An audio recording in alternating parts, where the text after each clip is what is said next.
Hidden among the pine forests and misty waters of the Scottish Highlands, the legend of the Loch Arkaig Treasure, also known as the Jacobite gold, has captivated historians, adventurers, and conspiracy theorists for over 2 centuries. Said to be a secret shipment of Spanish gold meant to fund a doomed rebellion, this tale of lost treasure is steeped in betrayal, war, and the undying dream of a fallen king. The story begins in 1745, during the Jacobite Rising, when Charles Edward Stuart, better known as Bonnie Prince Charlie, launched an attempt to reclaim the British throne for his exiled father, James Francis Edward Stuart. Backed by Highland clans and promises of foreign support, the campaign initially found success, but was ultimately crushed at the Battle of Culloden in April 1746. Before the collapse, Charles had sought financial support from sympathetic powers. Spain, already at odds with Britain, sent a substantial shipment of gold coins, silver, and arms to aid the cause. 2 ships carrying the treasure, Mars and Bellona, arrived off the west coast of Scotland. Unable to reach the Jacobite army directly, they unloaded the treasure at Loch Arkaig, and the gold was moved inland for safekeeping. According to most accounts, the treasure was later transported and hidden near Loch Arkaig, a remote and mountainous area northeast of Fort William.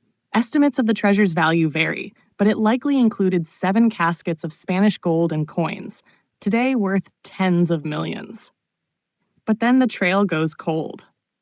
After the defeat at Culloden, the Jacobite leadership went into disarray. Charles fled into hiding, eventually escaping to France. He left the treasure in the care of trusted associates, particularly Clan Cameron, and later Ewan Macpherson of Cluny.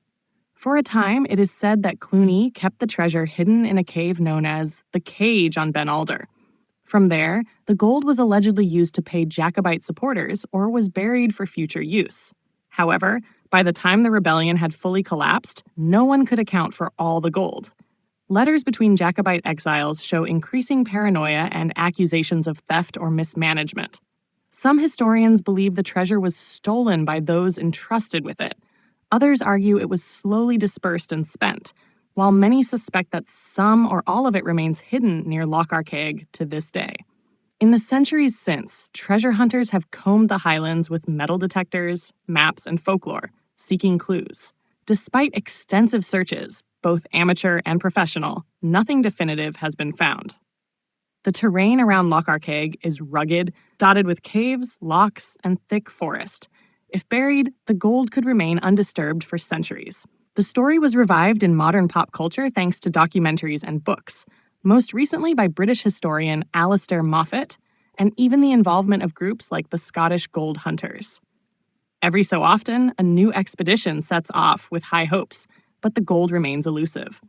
Today, the Loch Arkaig treasure endures as one of Scotland's most famous unsolved mysteries. Whether long gone, quietly looted, or still nestled beneath Highland soil, it represents the final flicker of a romantic but tragic uprising and the enduring allure of gold lost to history.